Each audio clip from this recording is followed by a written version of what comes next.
Oi, pessoal, tudo bem? O meu nome é Aline, eu sou graduada em História e tenho especialização em Cultura Material e Arqueologia e sou uma apaixonada por literatura.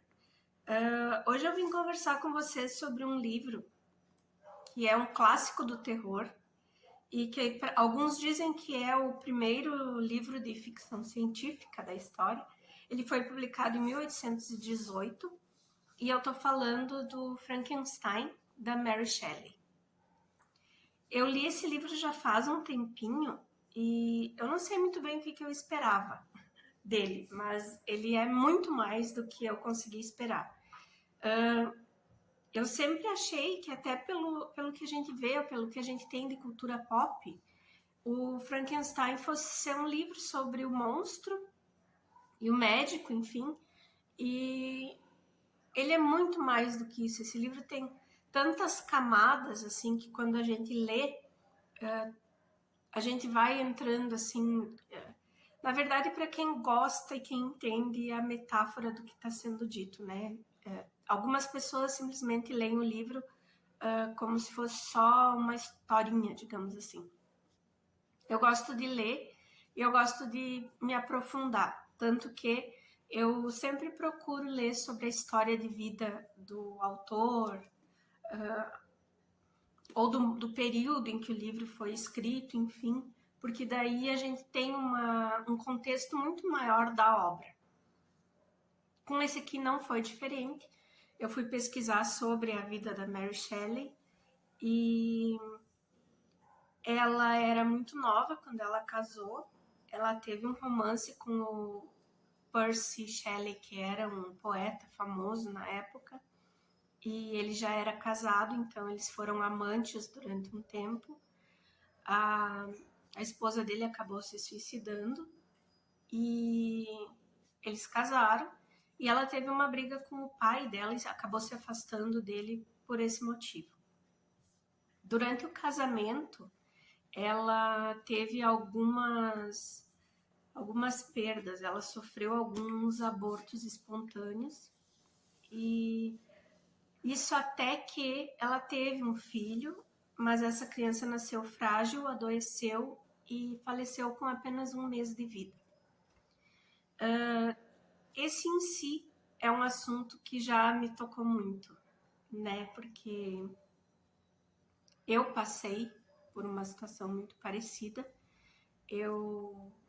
Quando eu e meu esposo começamos a tentar ter filho, já fazia 6 para 7 anos que a gente estava junto, e eu sofri alguns abortos espontâneos também, e eu sei a dor que a mãe sente quando isso acontece, e eu também sei que não deveria, mas é um assunto que é tabu. Quando a gente conversa com uma médica, como foi o caso da minha obstetra, eu fiquei sabendo a quantidade de pessoas que perdem mesmo, tipo, o aborto espontâneo nas primeiras semanas, nos primeiros meses da gestação. Infelizmente é uma coisa comum, mas é um assunto que ainda é tabu, que ainda não falam. E quando eu comecei a falar sobre, porque era um assunto que foi bem sofrido para mim, algumas amigas começaram a conversar comigo e me dizer que tinham passado por isso também, que foi uma dor muito forte, que foi o sentimento é horrível, assim, tu se sente muito sozinha. É uma solidão que nem teu marido alcança, é muito triste. E elas também não tiveram com quem conversar. E diversos lugares que deveriam ser de apoio na sociedade, como a família da gente, como até o emprego onde a gente tá, as colegas femininas, né? As mulheres que a gente tem por perto, até que elas passem por uma situação dessas, nenhuma delas está pronta para te acolher ou para conversar contigo sobre. Então, é um assunto que é muito recorrente, eu percebi, e que ainda é um tabu, e não deveria ser. Eu tô me expondo aqui para justificar, porque quando a Mary Shelley teve um sonho, depois que o filho dela tinha falecido, de que essa criança teria voltado, mas não era mais a criança dela, era uma criatura diferente, era uma coisa diferente. E ela, desse sonho, pensou a criatura e depois trabalhou muito em cima do tema para conseguir escrever esse livro. Eu consegui me colocar, né, no lugar dela. E com isso eu consegui entender várias camadas que estão aqui que tem muita gente que não entende, sabe? Então, assim, realmente me expus para justificar. Mas é um assunto que tem que ser tratado, então eu deixo aqui a minha cota. Esse livro foi publicado, como eu já falei para vocês, em 1818. A história por trás dele também, da escrita dele, em si, do começo da escrita, é uma coisa bem peculiar. Talvez vocês já saibam, mas para quem não sabe, vou contar um pouquinho. A Mary Shelley, o seu esposo, foram convidados pelo Lord Byron para ir passar numa propriedade dele na Suíça um período. E esse período acabou sendo bem longo, bem maior do que eles esperaram. E para passar o tempo, eles resolveram criar histórias de monstro, histórias de terror, para uns contar para os outros. E dessa reunião, digamos assim, onde estavam a Mary Shelley, o Percy Shelley, seu esposo, o Lord Byron, a irmã da Mary Shelley, que era amante do Lord Byron, e o médico do Lord Byron, que é o Polidori. Dessa reunião saíram 2 livros de terror que nós conhecemos muito, que é Frankenstein, da Mary Shelley, que foi ali que ela criou o esqueleto, digamos assim, dessa história, e O Vampiro, do Polidori, que conta a história de um aristocrata que é muito charmoso, que é muito envolvente e que traz essa doença, né? Que quem é mordido por ele acaba se transformando como ele. Eu tenho o livro aqui na estante também, já li, é muito bom, e eu pretendo ainda fazer uma resenha sobre ele. Voltando ao nosso querido Frankenstein, esse livro ele é dividido em 3 partes. A primeira parte dele conta a história do médico que saiu da casa da sua família e foi estudar, onde ele estudava durante o dia e de noite ele saía nos cemitérios buscar corpos.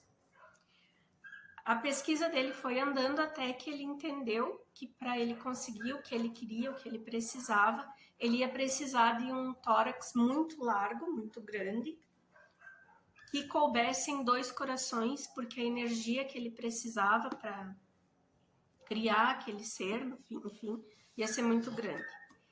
E então toda essa primeira parte trata da pesquisa científica até a criação do monstro. A segunda parte, digamos, é o monstro em si. A criatura que ganha vida, que se depara de acordar e não saber quem é, sabe? Tipo, é a parte mais triste para mim da história, porque o monstro desperta, o doutor foge, se assusta e foge, o monstro fica ali sozinho, desamparado, que nem uma criança, e ele tem as sinapses para caminhar, ele vai vindo rápido para ele a sinapse para entender, mas ele não tem a fala. Então, como ele vai estar solto no mundo sem conseguir se comunicar? Perdão. Como o monstro fica sozinho, ele pega um casaco e do doutor que está por ali, ele veste esse casaco e ele foge. Nesse casaco está o diário do doutor. E ele vai tentando buscar alguma coisa para ele. E nesse caminho, ele encontra uma família que está passando um inverno muito complicado e que precisa de ajuda na colheita, mas não tem dinheiro para contratar mais ninguém, então é só a família mesmo. Ele vai ajudar essa família enquanto ele fica num cantinho oculto, próximo da casa, e ele começa a conversar com o senhor mais velho, seria o avô, né, das crianças, o mais velho da família. E esse senhor que vai conversar com ele, que vai, enfim, meio que ensinar ele a ler, a conversar, a falar. E como esse senhor é cego, ele não tem medo, ele não vê como é a criatura. E quando a criatura resolve aparecer para a família que ele tem ajudado durante todo esse período, e até então a família acha que é um anjo que está ajudando, quando a família vê ele e vê o rosto dele, enfim, a parte física dele, a família expulsa ele. E ele sai dali desnorteado, digamos assim. Aí nós vamos para a terceira parte do livro, que é a caça. Nessa terceira parte, o Frankenstein vai caçar a família do Dr. Frankenstein, e a um determinado momento o Dr. Frankenstein vai caçar o monstro. Acontecem diversas coisas muito tristes nessa terceira parte. O monstro realmente se desfaz da sua humanidade. A primeira perda que nós temos é o irmão do Dr. Frankenstein, que o monstro vai até a casa da família, encontra o menino, mata o menino. Nós vamos ter outras perdas, porque quando o monstro encontra o doutor, ele pede para o doutor que ele quer alguém para ele. O doutor até começa a fazer, mas não termina quando ele vê que o resultado que já teve a primeira experiência e o que vai resultar uma segunda, ele desiste. E o monstro havia ameaçado ele de que se ele não desse o que ele precisava, ele ia acabar com a família do doutor. O doutor resolve ignorar, casa, e na noite de núpcias o monstro mata a esposa do doutor. Aí é a vez do doutor sair em caça do monstro, e assim nós vamos até o fim do livro. É um livro que me envolveu bastante, né? Eu só posso falar da minha opinião. Eu sei que tem gente que não gostou, que de repente não reparou nada disso, mas por isso que eu insisto em dizer que cada livro tem que ser lido, porque a minha opinião vai ser diferente da tua, depende da bagagem de vida que cada um de nós temos. Então, para mim, esse livro tocou em diversas situações, em diversas fases do livro. Eu parei, pensei, refleti. Pela minha vivência, pela minha bagagem de vida, esse livro me fez refletir várias coisas. De repente, para a sua bagagem, você vai pensar e refletir coisas diferentes ou não vai gostar. Enfim, literatura é isso, né? E o fim do livro é triste, é muito triste. Aliás, o livro inteiro eu achei triste, mas eu consegui me identificar, eu consegui aproveitar bastante coisa. E eu indico que vocês leiam, sabe? Eu costumo dizer assim, se você ainda não leu Frankenstein, se faça um favor e leia, porque é muito bom. E eu espero que esse tantinho que eu tenha falado para vocês aqui tenha deixado uma curiosidadezinha assim para vocês irem atrás, para vocês lerem, darem uma chance e para conversar sobre qualquer outro assunto, assim, pessoal. Eu acho que toda literatura ela traz diversas metáforas. Sempre tem uma camada muito superficial na escrita e a profundeza é muito maior. A gente tem que ler aberto mesmo para entender, para ver, para conhecer o que está sendo dito e conhecer o autor da obra e a sua história. Eu acho que é sempre de grande importância para a gente contextualizar e entender melhor a obra, tá? Muito obrigada por terem me acompanhado até aqui. Um beijo e até a próxima.